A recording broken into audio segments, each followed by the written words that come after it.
검찰특별수사본부가 본격적인 특검으로부터 받은 수사 자료에 대한 검토에 들어갔습니다.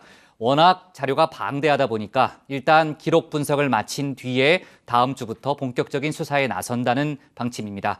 오늘 야당 발제에서는 우병우 전 수석에 대한 추가 의혹 등을 포함해서 검찰 수사 내용을 자세히 다뤄보겠습니다.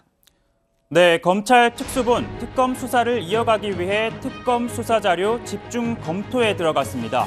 압수수색이나 소환조사는 탄핵 심판 결과가 나온 뒤 이루어질 것으로 보입니다. 특히 우병우 전 수석에 대해선 특검법상 수사 대상이 아니었던 개인 비리 혐의부터 들여다볼 것으로 보이는데요. 우 전 수석이 청와대에 들어간 직후 기업들로부터 수억 원의 돈이 입금된 걸 특검팀이 파악했습니다. 그리고 관련 자료를 검찰에 넘겼고요. 변호사 활동 당시 사건을 맡았던 기업들로 단순한 수임료인지 아니면 뇌물인지에 대한 수사가 필요합니다. 국정농단, 직무유기와 관련해 우 전 수석은 줄곧 부정해 왔습니다. 최순실도 누군지 모른다며 한결같았습니다. 이번에 특검이 적용한 혐의에 대해서 인정하십니까? 민간인 불법 사찰하셨다는데 인정하십니까? 여전히 아직도 최순실 씨 모르십니까? 당연히 모르죠. 그런데 우 전 수석의 부인이 김영재 원장 부인인 박채윤 씨와 수차례 통화한 기록이 특검 조사에서 드러났는데요. 그런데 여기서 미스테리한 일이 발생합니다. 박채윤 씨가 가지고 있던 차명폰, 최순실과 연락할 때 사용하라며 이영선 행정관이 만들어줬습니다. 박 씨는 최순실, 이영선하고만 통화했지 우 전 수석의 부인과는 연락한 적이 없다라고 했는데요.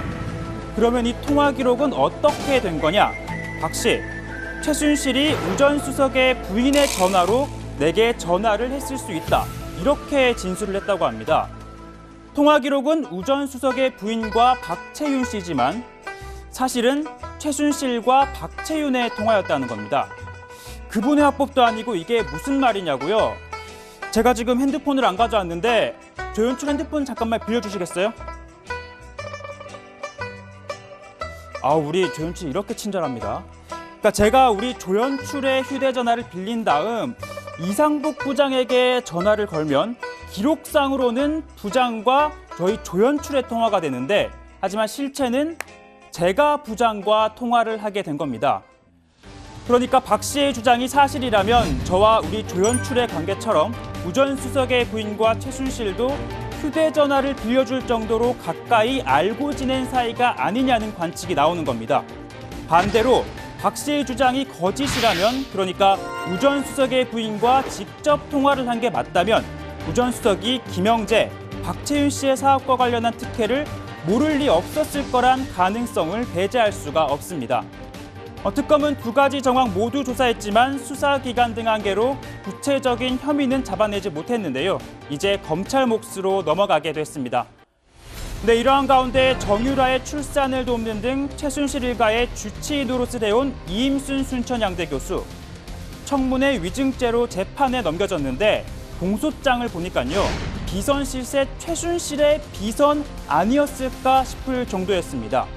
이 교수, 최 씨의 요청에 따라 복지부 장관, 교육부 장관, 식약처장, 베트남 대사 후보자를 물색한 뒤 추천했다고 합니다. 대통령 주치의였던 서창석 교수도 이 교수의 추천이었다고 하죠.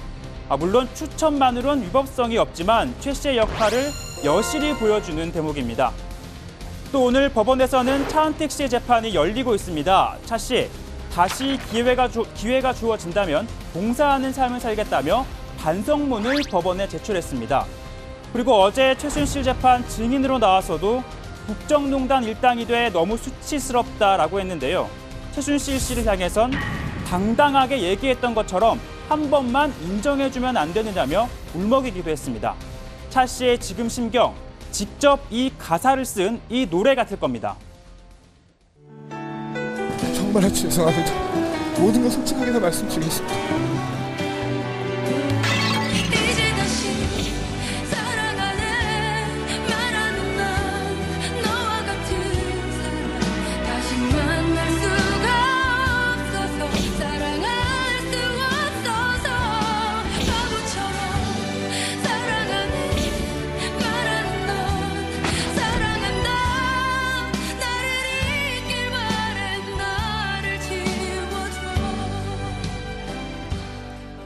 네, 이 노래 작사가 차은택 씨였습니다.